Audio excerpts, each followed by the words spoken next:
Momento da pregação, Bruno G, edição de número 71, São Mateus, capítulo 22, versículo 34 ao 40.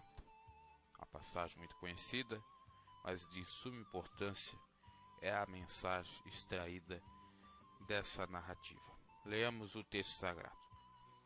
E os fariseus, ouvindo o que ele fizera, emudeceram os saduceus, reuniram-se no mesmo lugar, e um deles, doutor da lei, interrogou-o para o experimentar, dizendo: Mestre, qual é o grande mandamento na lei? E Jesus disse-lhe: Amarás o Senhor teu Deus de todo o teu coração, e de toda a tua alma, e de todo o teu entendimento ou pensamento. Esse é o primeiro e grande mandamento. E o segundo, semelhante a esse, é: amarás o teu próximo como a ti mesmo. Destes dois mandamentos depende toda a lei e os profetas. Jesus, após ter discursado acerca do questionamento feito pelos fariseus do tributo, se era para dar ou não o tributo a César, pagar, bem como com relação à ressurreição dos maridos de uma mulher, se no porvir ela teria que ser mulher de algum desses maridos, Jesus comprovou dizendo que no céu ou nos céus se tornaremos que nem anjos assexuados, portanto, sem desejo sexual, nem para um sexo nem para o outro, e, obviamente, tendo um novo pensamento, novo corpo, uma nova forma de viver.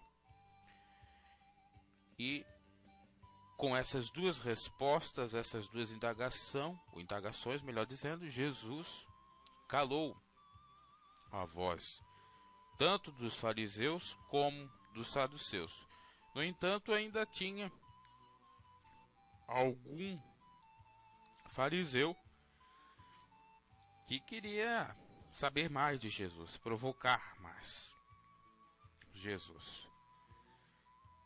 Então, indagou o mestre: qual é o grande mandamento na lei? Eles sempre chamaram o mestre até como irônico, né? Como hipócrita e tal. Porque de fato eles não aceitavam Jesus nem como mestre de fato, quanto mais Salvador e Senhor de sua vida. Mas a indagação foi até importante, porque Jesus registra aqui, deixa aqui registrado, claro que foi São Mateus que descreveu, uma coisa muito interessante, que é o amor, que se baseia, pauta a sua doutrina, as suas ensinanças, e que por meio do amor nós devemos agradar a Deus e ao próximo e a nós mesmos. Amar na exposição de Cristo aqui não é esse amor mundano, não é esse amor de lábios, amor enganoso, patológico, ciumento. Não. É um amor que transcende, que é sublime, que está mais elevado. Aquele que o apóstolo Paulo descreveu na primeira carta aos Coríntios, no seu capítulo 13. Amor esse que não folga com a injustiça, mas com a verdade, que não busca seus próprios interesses, que não é soberbo, que tudo sofre, que tudo crê. Amor que não se exalta de forma alguma, que faz o bem para o próximo sem querer retorno, e muito menos se exalta ou gaba por conta do feito. Porque o apóstolo Paulo chega a dizer, antes de definir ou dar as características do que vem a ser o amor divino, genuíno do Senhor, que ainda eu falasse a língua dos homens e dos anjos e não tivesse amor, eu nada seria. Ou seja, ainda que eu tivesse dons de Deus e Deus me utilizasse de uma maneira maravilhosa, ganhando almas para o seu reino, se eu tivesse feito tudo o que dentro dos conformes era para ser feito, mas não tivesse o amor, de nada adiantaria. Bem como se eu fosse uma pessoa que tivesse um sentimento altruísta, sem amor, de nada adiantaria. Eu poderia queimar meu corpo vivo em prol de uma causa, como fez até um padre em São Francisco, ou pelo Rio São Francisco, melhor dizendo. Ele fez jejum por 11 dias sem até mesmo beber água, ou só bebendo água, para que o Rio São Francisco não fosse explorado e que tivesse mais cuidados, né? Ele fez uma causa nobre, porque o rio precisava realmente ser tratado de um modo diferente para ajudar toda a população. No entanto, se ele fizesse aquilo para se gabar, para se promover publicamente, de nada adiantaria, porque para Deus o foco, a ênfase é o amor. Então o apóstolo Paulo disse: ainda se eu queimasse meu corpo vivo por alguém, mas não tivesse amor, de nada adiantaria. Porque veja, não é o se queimar por alguém, a questão é se gabar por aquele feito, porque a sociedade acha lindo, maravilhoso. Ah, o bombeiro salvou a criança. Ah, o bombeiro salvou toda a família, conteve as chamas e tal. É o seu dever, é a sua obrigação. Não faz mais do que a sua obrigação. Não é algo extraordinário. Agora, quando se faz a sua obrigação com o intuito de ter destaque, perde toda a essência do Evangelho. É um dos exemplos. E também o apóstolo Paulo fala que ainda que eu fizesse caridade, que eu desse ajuda, subsídio, auxílio, e não fosse por amor, também de nada adiantaria. Jesus falou acerca disso também, dizendo que quando for ajudar alguém, que a sua mão esquerda não saiba da sua mão direita, ou vice-versa. Portanto, a esmola, a caridade, não pode ser também para nos gabar, nos promover. Então, o amor que Jesus está falando aqui é totalmente diferente do amor convencional, comum das pessoas. E quando ele diz que o primeiro mandamento principal, é claro que tem um outro, mas seria o de maior destaque, o grande mandamento: amarás, é o primeiro e grande mandamento, né? Amarás o Senhor teu Deus.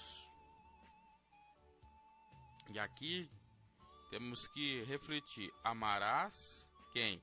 O Senhor. Quem? Teu Deus. Porque você pode amar o Senhor, mas não a Deus. Você pode amar a senhores e não a Deus. Você pode amar você mesmo quando você se torna senhor de si mesmo. E Jesus chega a dizer que todo aquele que é escravo, o que lhe escraviza se torna senhor dele.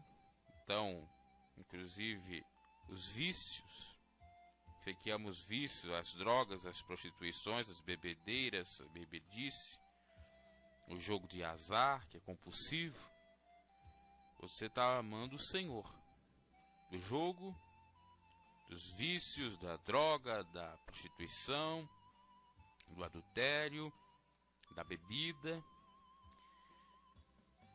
está amando o Senhor do dinheiro, Mamon, Então tem que amar o Senhor teu Deus. Não é amar simplesmente o Senhor. É o Senhor Deus. Que ele chega a dizer que seja teu Deus. Por que é teu Deus? Porque foi ele que te criou. O teu Criador. Genuíno Criador. E não é o teu Deus que você escolhe. Que você acredita. Não, eu acredito num Deus Astarote. Eu acredito num Deus Baal. Eu acredito num Deus desse século. Eu acredito no Deus Mamon. Eu acredito no Deus Buda e tantos outros, com variadas nomenclaturas. Não é esse Deus. É o Deus Criador, Yahvé, Jeová, que te criou, que te formou, que fez todos nós, sua imagem e semelhança. Então devemos amar o Senhor, que é o nosso Deus, nosso Criador, e não amar qualquer Senhor, e muito menos aquele que não é o nosso Deus. Então é muito importante frisar isso, porque se nós dissermos que amamos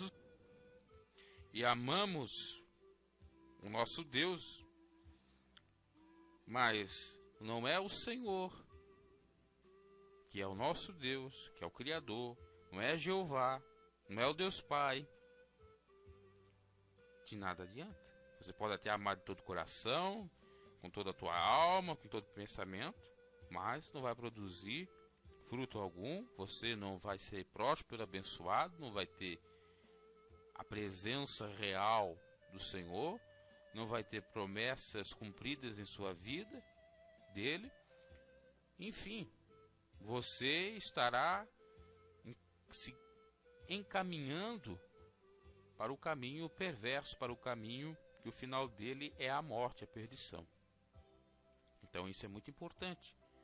Nós examinarmos e procurarmos, já de antemão, vermos quem nós estamos servindo. Quem você serve? É Deus, o teu Criador de fato, o Senhor, e ele passa a ser Senhor da sua vida porque você acaba o amando? Ou é os deuses? Ou é os senhores? Ou é os amores? Então, primeiro tem a questão, se nós formos analisar, dos amores, que o amor de Deus transcende aos amores, que com os amores platônicos, amores mundanos, amores da própria vida. Esse amor é sublime. Inclusive se diz que é o amor ágape, que é altruísta, um amor abnegado. E esse é o amor que Deus sente por todos nós, ao ponto de dar seu Filho unigênito para nos salvar, nós que não éramos merecedores de nada. Deus olhou para o mundo, não viu nenhum justo sequer. Então, primeiro você ama de acordo com o amor divino do Pai. Segundo, você ama a pessoa certa de acordo com o amor divino do Pai. Ou seja, você ama o Senhor de verdade com letra maiúscula. Você ama Adonai, que é exatamente o nome hebraico de Senhor, né? Você ama Yahvé, que é Deus, Senhor, e Deus é a mesma coisa. No entanto, aqui no contexto dá para entender o seguinte: amarás o Senhor, o Deus que deve ser Senhor de nossa vida. Ou seja, nós temos que aceitar Ele como Senhor, como patrão, como mandante, e não como o nosso servo. Nós não podemos mandar em Deus, compeli-los a alguma coisa. Essa teologia que tem da prosperidade, que diz que devemos exigir de Deus a bênção, a cura, isso é balela, porque é o Senhor que é Senhor de nós, e não nós que fazemos do servo nosso. Nós estamos para servir, muito mais do que ser servido. Quem manda em nós é Deus, e não nós que mandamos nele. Ele é Senhor, Senhor dos senhores, Deus dos deuses. Então, o segundo ponto é escolher eleger o Senhor certo e deixar Ele trabalhar na nossa vida, dominar a nossa vida. Aquilo que João Batista disse: necessário agora que eu diminua e Cristo cresça. Cristo cresce, exatamente, Senhor. E o terceiro ponto é Deus. Ou seja, portanto, devemos amar e aceitar o Senhor ser dominador das nossas vidas, administrar os nossos negócios, planejar os nossos planos, enfim, tomar direção por completo da nossa vida, nos governar. E deve ser Deus, não deuses. Deve ser Jeová, o Criador. Aí sim, o complemento do versículo tem sentido. De todo o teu coração, de toda a tua alma e de todo o teu pensamento. Veja que é até complicado, se nós formos analisar categoria por categoria do que é falado aqui por Jesus. Primeiro a gente já vê que temos que amar, não de acordo com o amor humano, né? Então já há uma eliminação. Depois temos que eleger o Senhor como Senhor da nossa vida, que venha a ser o Criador, que é o nosso Deus, não dos nossos pensamentos, mas o nosso Deus criado, nosso Pai. E não basta só isso. É necessário continuarmos, é necessário termos constância, amando, não da boca para fora, mas desde o início até o fim, de todo o nosso coração, de toda a nossa alma e de todo o nosso pensamento. Aqui, inclusive, é citado, se nós formos perceber, corpo, alma e espírito. O coração representa o corpo. O coração é o órgão que faz pulsar o sangue, bombear, né? O sangue, que bombeia, que faz o sangue se espalhar por todo o nosso corpo. Então é um órgão muito principal. Se nosso coração não bater, nós não temos vida. O nosso coração é que faz nosso corpo viver. Até é verdade que tem relatos científicos que falam que a pessoa, ela morreu quando seu coração parou de bater. Pode ela estar inconsciente, mas se ela tiver os batimentos cardíacos, ela está viva. Quando ela perde os batimentos cardíacos, automaticamente ela morreu. Então, o coração de fato representa o nosso corpo. Porque quando o nosso coração está batendo, nós estamos vivos. Quando ele não está mais batendo, nós morremos. É simples. Então aqui é de todo o nosso corpo. E de toda a nossa alma. A alma representa a sede dos nossos sentimentos. Aquilo que nós sentimos.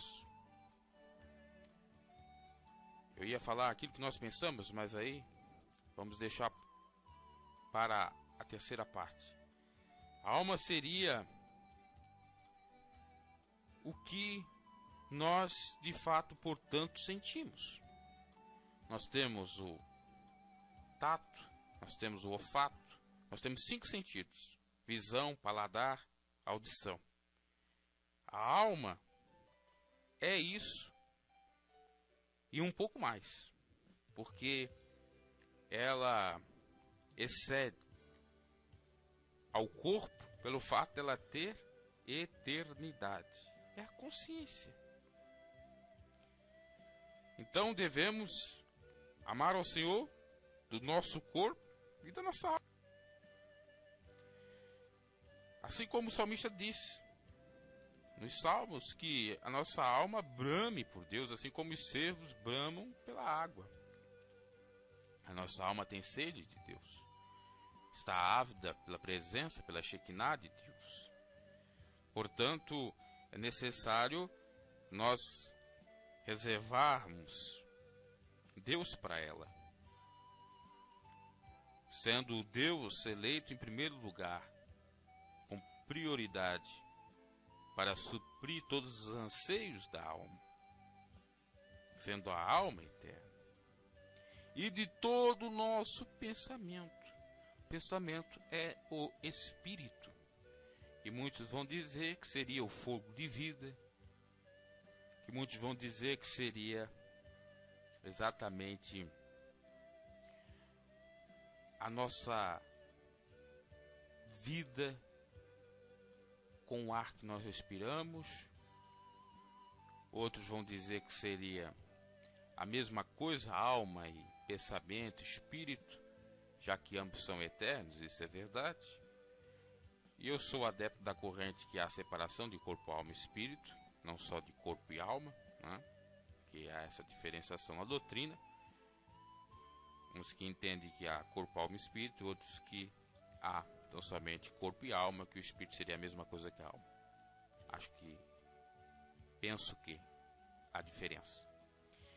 Entendo que o corpo, quando padece, morre, falece, ele vai para o pó da terra, ele está dormindo.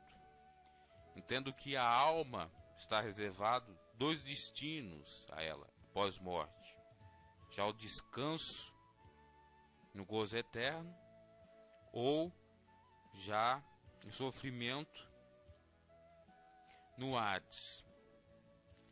E que o espírito seria aquele fôlego de vida que Deus soprou nas narinas de Adão, que quando nós morremos retorna a Deus. Penso assim. Então, o que Jesus está dizendo aqui? Que devemos amar o Senhor, nosso Deus, com o nosso corpo, de todo o nosso corpo. E o corpo representa a santidade, esse corpo. Representa a higiene, limpeza também. Porque se nós não cuidarmos do corpo, que é o templo do Espírito Santo, o próprio Deus destruirá. O corpo é essencial, é importante também. Temos zelo, cuidado do nosso corpo. Porque é pelo meio do corpo que você peca. E é pelo meio do corpo que você exalta o Senhor. Né? Não é o seu espírito, a sua alma, por exemplo, apesar de ser, né, inicialmente, pelo menos, instigada ou influenciada, né, que pega algo que é ilícito. Mas é o teu corpo, é a tua mão. É claro que passou antes, porém, pela tua cabeça. Mas é a tua mão que faz isso. Bem como é a tua mão que serve como instrumento de 10 cordas, simbolicamente, para bater palmas e louvar a Deus. E o salmista fala que no céu entrará os puros de coração e os limpos de mão. E quando se fala de coração e mão, na realidade está querendo dizer a mesma coisa. É o chamado paralelismo hebraico, já que o Velho Testamento, boa parte dele foi escrita na língua hebraica. Para não repetir a mesma palavra, se usa um sinônimo de coração, que seria a mão. Mas isso quer denotar exatamente o corpo. Portanto, meus caros, temos que louvar a Deus sim no nosso corpo. Por mais que passe pela nossa cabeça de andarmos e caminharmos para o mal, mas quem faz mal é os nossos pés, ou seja, encaminha para o mal os nossos pés. Se nós não tivéssemos pés, não caminharíamos para o mal.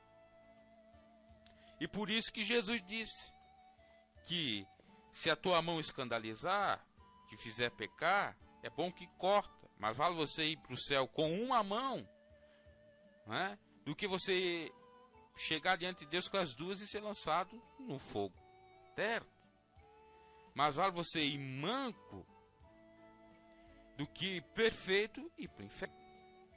Então nós temos que louvar o Senhor, amar o Senhor também no nosso corpo.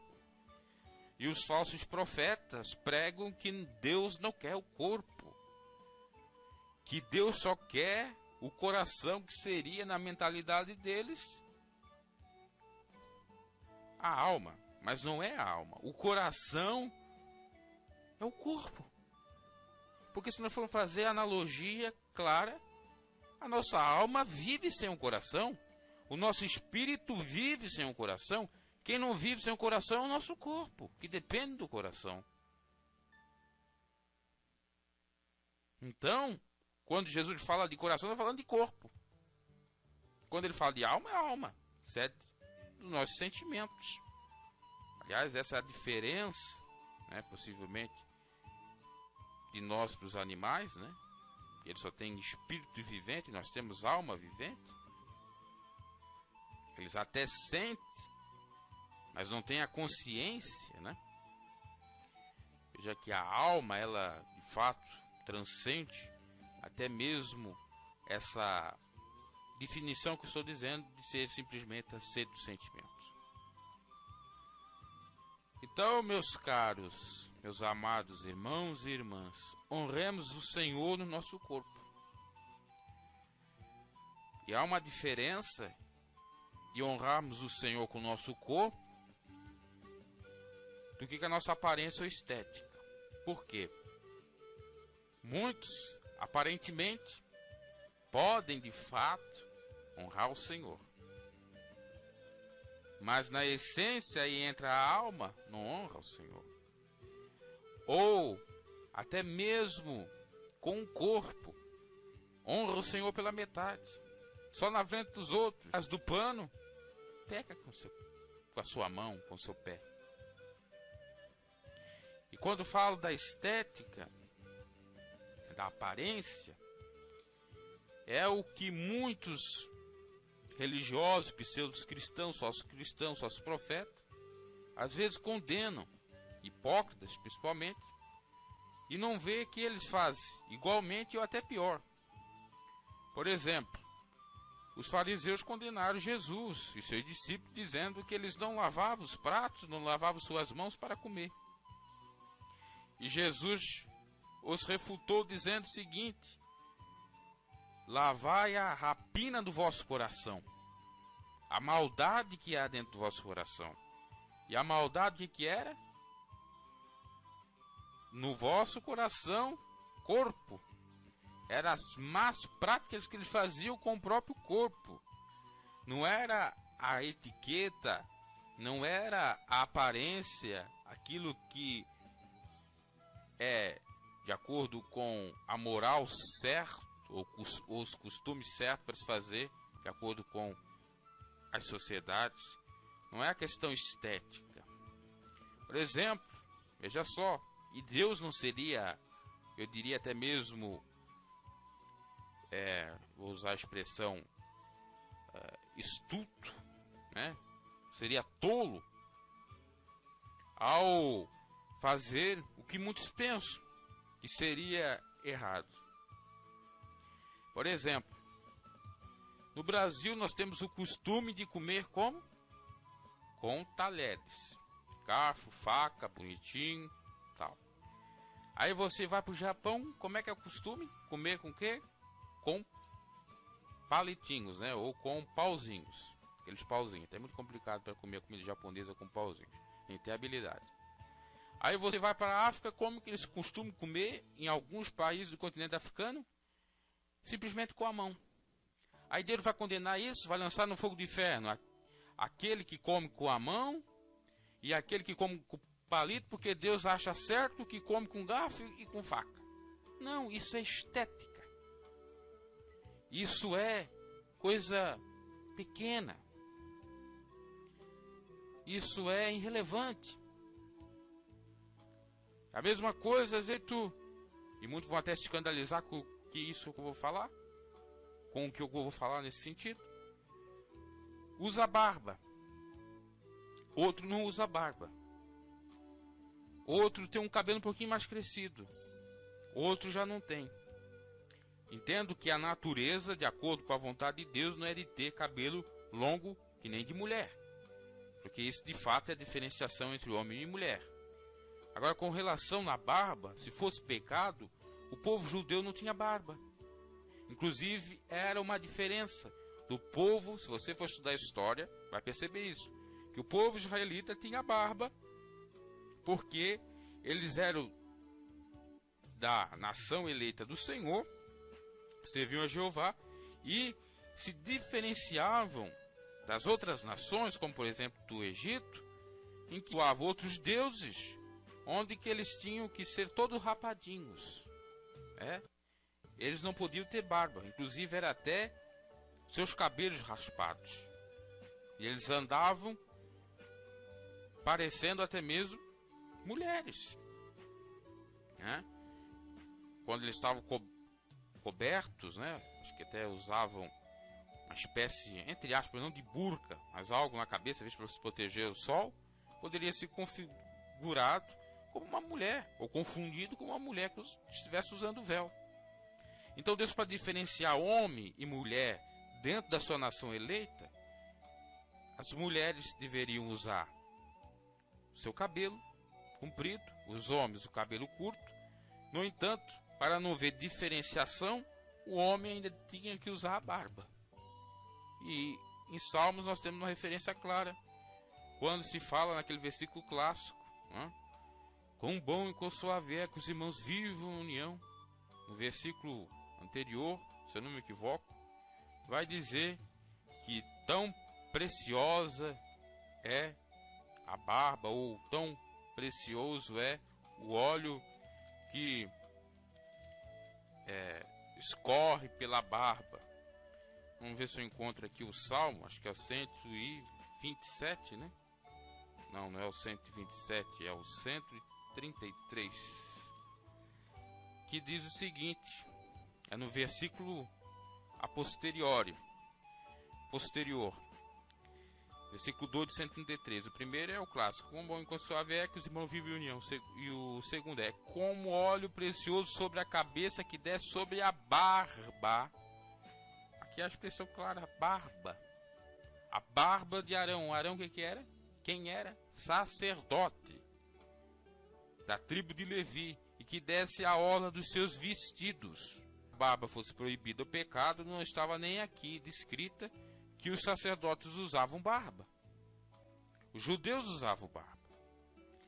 E aí muitos condenam, fazendo uma leitura equivocada, não entendendo o contexto cultural da época, não entendendo história, e ficam condenando, dizendo, olha, porque o apóstolo Paulo diz que é desonra para um homem ter cabelo crescido, e o cabelo crescido seria também com relação à barba. Não, cabelo sim, a barba, se fosse para dizer alguma proibição contra a barba, estaria ali claro, proibido. Porque como ela é mencionada não sendo proibida, também deveria estar como proibido. E aí, como eu estava falando, é algo estético, que não vai ter relevância. A mesma coisa que Jesus disse, olha, nós comemos sem lavar a mão, qual é o problema? O pior é a maldade.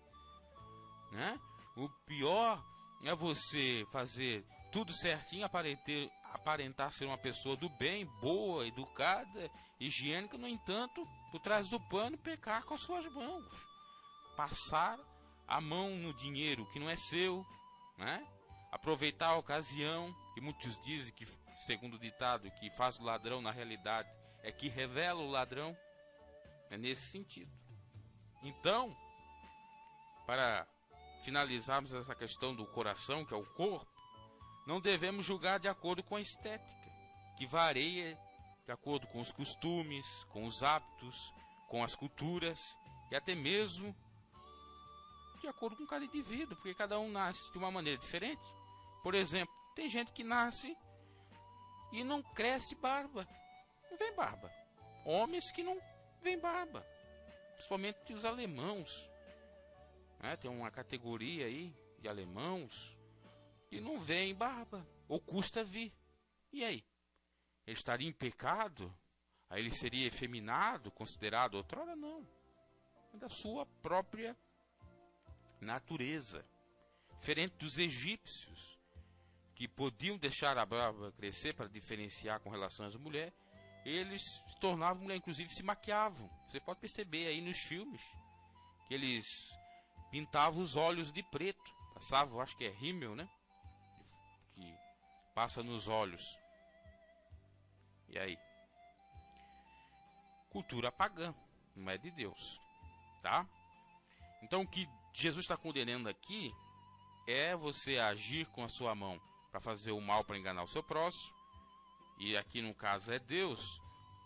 Quando nós pecamos para Deus, né? Ou contra Deus com as nossas mãos, com nossos pés, com nossos olhos, enfim, com o nosso corpo. Quando nós se prostramos diante de outros deuses, quando nós passamos a mão numa estátua, quando nós pegamos uma estátua e colocamos dentro do nosso quarto e começamos a fazer preces a ela, ou abraçamos a ela, um ídolo, seja numa fotografia, seja um artifício de madeira, de cobre, a matéria-prima. Isso configura o pecado com o corpo.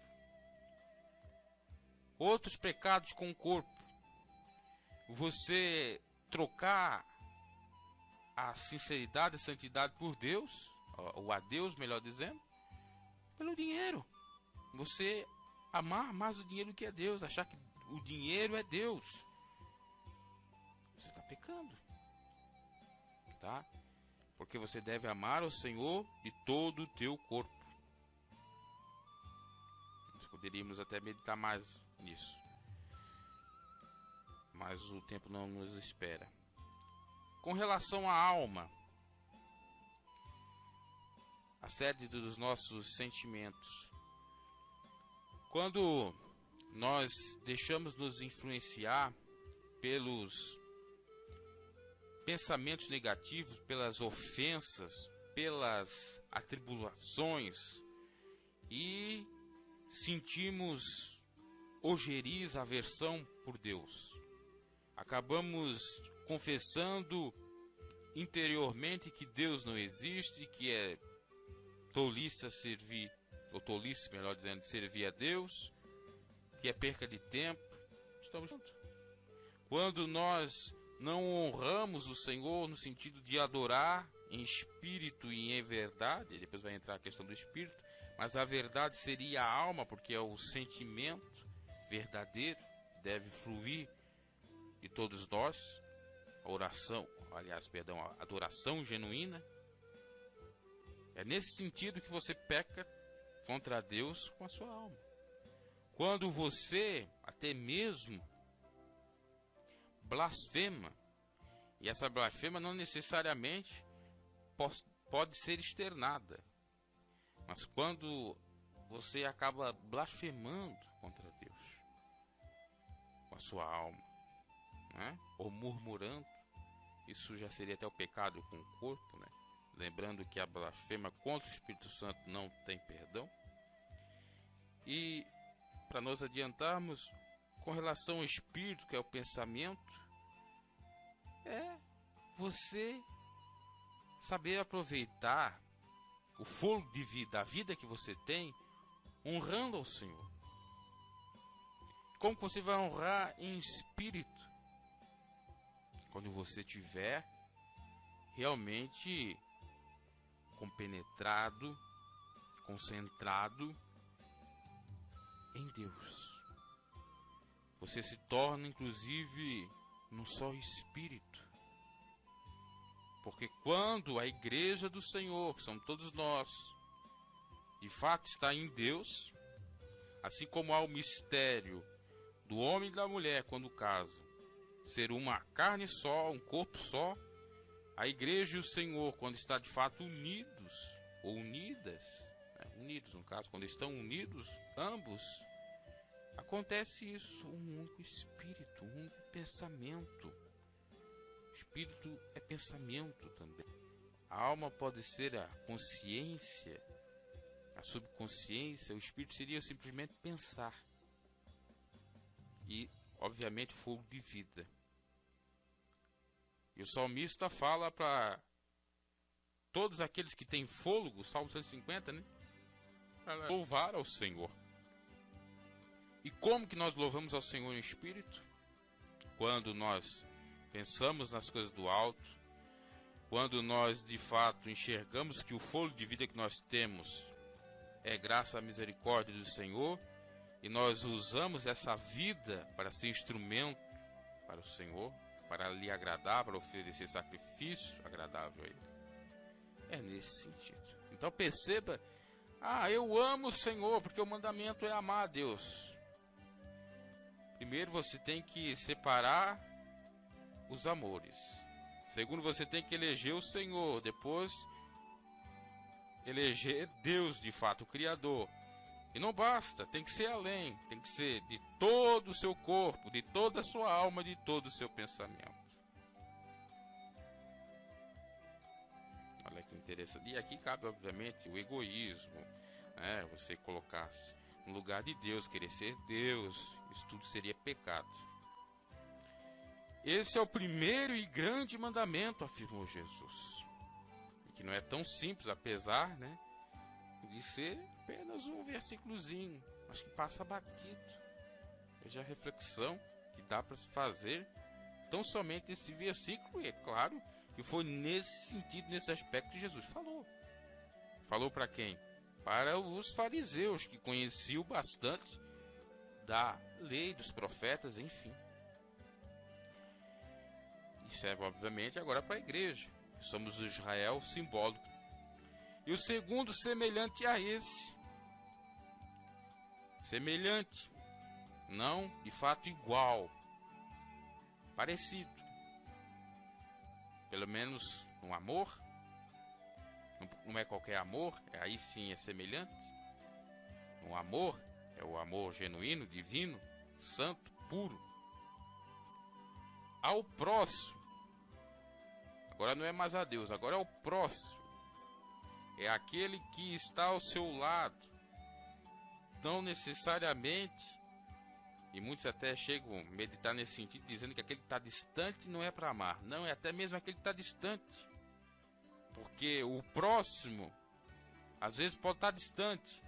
E o distante pode estar próximo. Depende, entre aspas, como diz os jovens, da vibe, da conexão, da vibração, do entendimento da pessoa. Por quê? Hoje, com os avanços tecnológicos, você pode estar no Brasil, está falando com uma pessoa que esteja lá no Afeganistão, lá no Oriente Médio. E quantos quilômetros te separam? Um monte. No entanto, você está próximo por conta da conexão. Eu já até preguei nesse sentido, mas não custa trazer esse exemplo novamente. Por exemplo, você está falando via Skype ou qualquer aplicativo que lhe permite você falar por vídeo.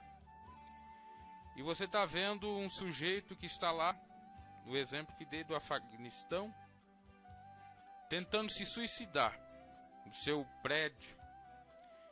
E está sendo filmado. E ele está falando com você, teclando, dizendo: olha, eu não acho legal a vida, não está bacana, não creio em Deus, não tem mais sentido algum. Aqui está virando um país sem ninguém, porque foi todo devastado pelas guerras, por isso, por aquilo, eu vou me suicidar. E você, tendo como impedir isso, você não vai fazer? Não seria cristão, ético, você dizer não, creia no Senhor Jesus Cristo? Ou até mesmo teclando, fazendo o que estava ao seu alcance para impedir a loucura do sujeito. E aí, é só para amar aquele que está próximo? Aí se você for pensar que é aquele que está no seu lado, então deve amar esse. Não, esse está à distância, eu estou vendo aqui, mas eu não estou lá, não posso fazer nada. Não, você pode, aquilo que você pode fazer, para fazer. Quem sabe fazer o bem e não faz, peca. O apóstolo Paulo vai falar nesse sentido. É um exemplo.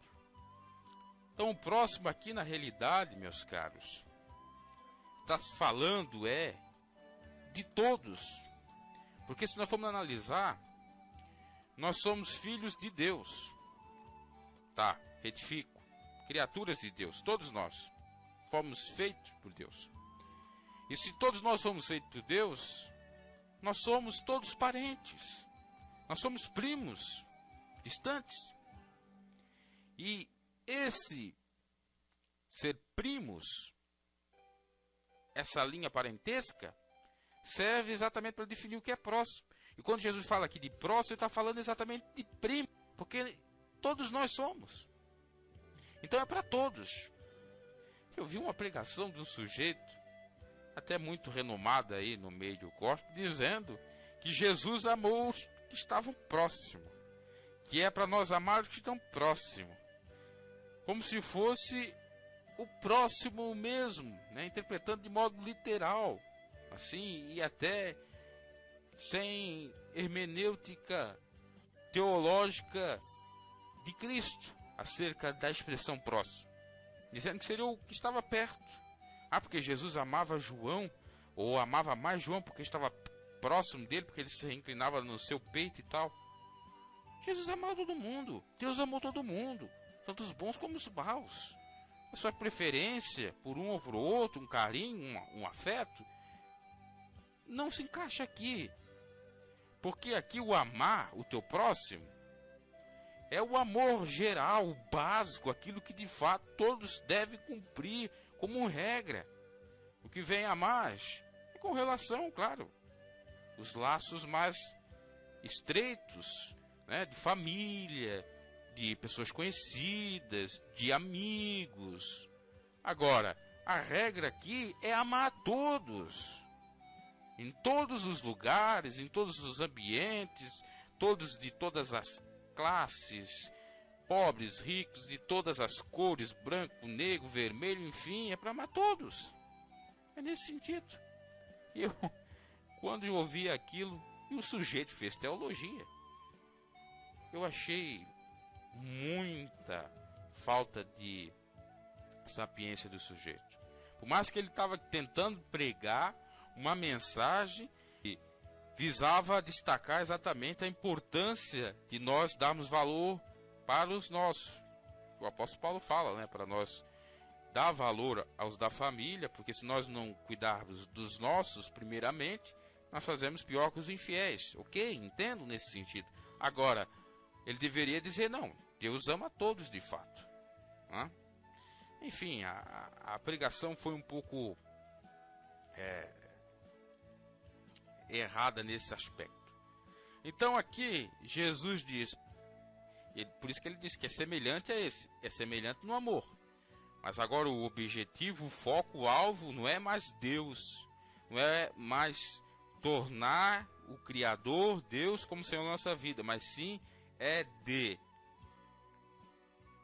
amar o próximo, de tornar o próximo igual a nós.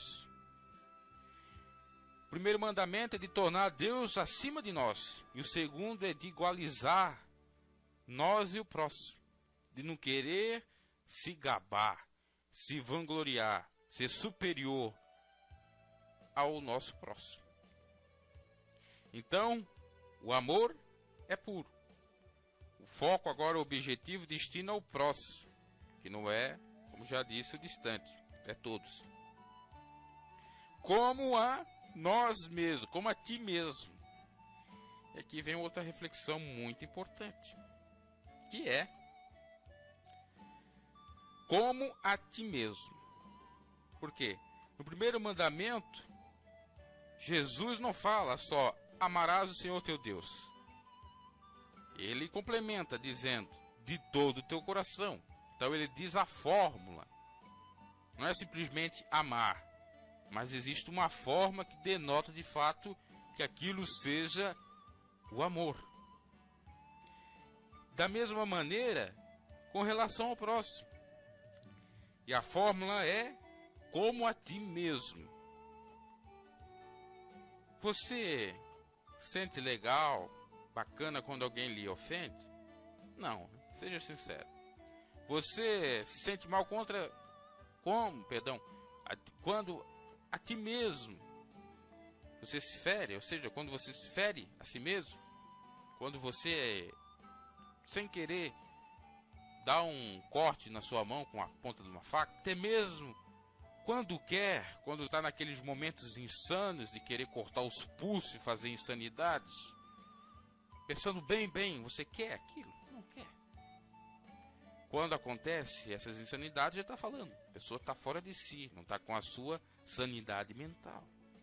Então só os loucos atentam contra si mesmo, porque uma pessoa em sã consciência, ela não se atenta contra si mesma e nem quer que os outros lhe ofendem, lhe humilhem e lhe mate. Só o amor transcendente, genuíno de Deus, que enviou seu Filho para nos salvar, passando o que ele passou, não só para os bons, mas para os ruins, para alcançar a salvação. Aí é um caso sui generis, especial, cumprimento de profecia, só de Cristo. Não podemos ser nesse sentido igual a Cristo, porque daí queremos até ser maior do que Cristo, ou até mesmo nos auto-intitular Cristo, Filho de Deus. Isso não pode ocorrer. Agora, com relação aqui ao amor, ao próximo, como a nós mesmos, a pessoa em sã consciência, ela não atenta contra ela própria. Ela não quer se matar. E muito menos receber golpes, seja de faca ou de qualquer outro meio. Então pense. A fórmula é amar o próximo, não simplesmente por amar, mas como a ti mesmo. Se você não quer o mal para ti, não faça o mal para o próximo. Se você não quer que os outros lhe ofendam, não ofenda o próximo. Diz o ditado, dá o respeito para ser respeitado, é nesse sentido.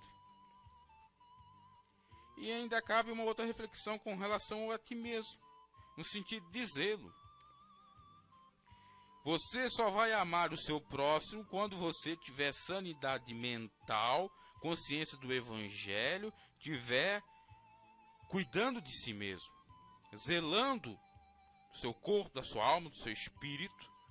Assim você vai ter o mesmo sentimento para com o seu próximo e vai automaticamente também adorar o Senhor, amar ao Senhor sobre todas as coisas, de todo o teu coração, de toda a tua alma, de todo o teu pensamento.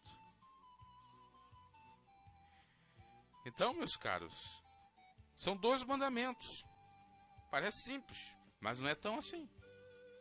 Que implicam em várias coisas. O amar o Senhor implica em abandonar várias coisas, várias práticas mundanas, diabólicas do próprio homem. Do mesmo modo, amar o próximo exige compreensão, exige de fato transformação, exige de fato tirada ou retirada do ego, do narcisismo, do egoísmo. Existe o ter empatia, se de fato colocar no lugar do outro, ou colocar no lugar de si para colocar-se no lugar do outro. Porque quando a pessoa se enxerga a si mesma, ela enxerga o outro. Quando ela não enxerga a si mesma, ela não enxerga o outro. Uma pessoa que é, como dizem aí os mais caipiras, vamos dizer assim, os aloprados, né?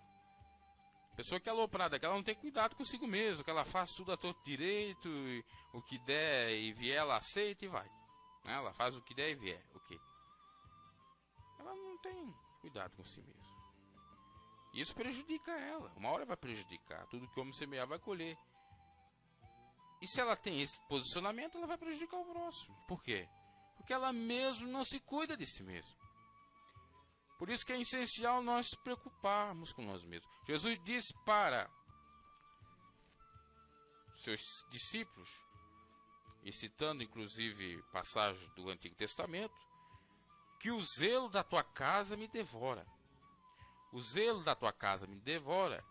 Espiritualmente falando, a casa somos nós, templo do Deus vivo.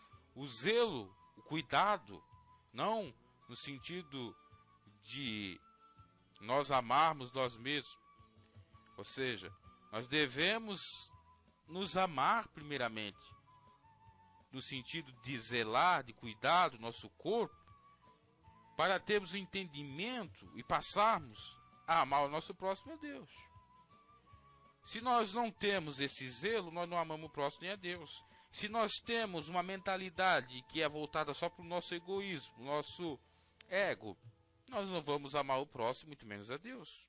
Se nós formos, de alguma forma, entre aspas, mimados por demais, tratados de uma maneira totalmente fora da realidade, para viver em comunidade, para viver fazendo bem para o próximo, nós vamos fazer as coisas erradas. Tá?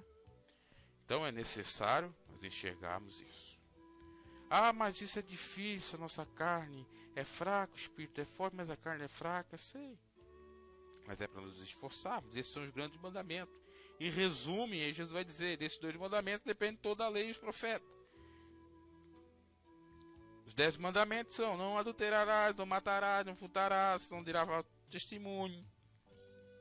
São no mínimo 6 para os que devem amar o próximo, e 4 para aqueles que, para todos nós no caso, que somos cristãos, que cremos em Deus, com relação a Deus. São 4 para Deus, 6 para o próximo. Ou seja, tem mais importância o próximo do que, entre aspas, Deus. É claro que um complementa o outro. Se nós não obedecemos um, automaticamente não obedeceremos o outro. São João fala exatamente nesse sentido, dizendo: se nós dissemos que amamos a Deus, mas fazemos mal ao nosso próximo, nós estamos mentindo e não estamos amando a Deus coisa nenhuma. Porque não podemos amar a Deus que não vemos se não amamos o nosso próximo que vemos, ou nossos irmãos no caso. E aí, leia-se irmãos, tanto da igreja, como de casa mesmo consanguíneo, e até naquele sentido que falei de sermos primos, não filhos, mas criaturas de Deus, tá?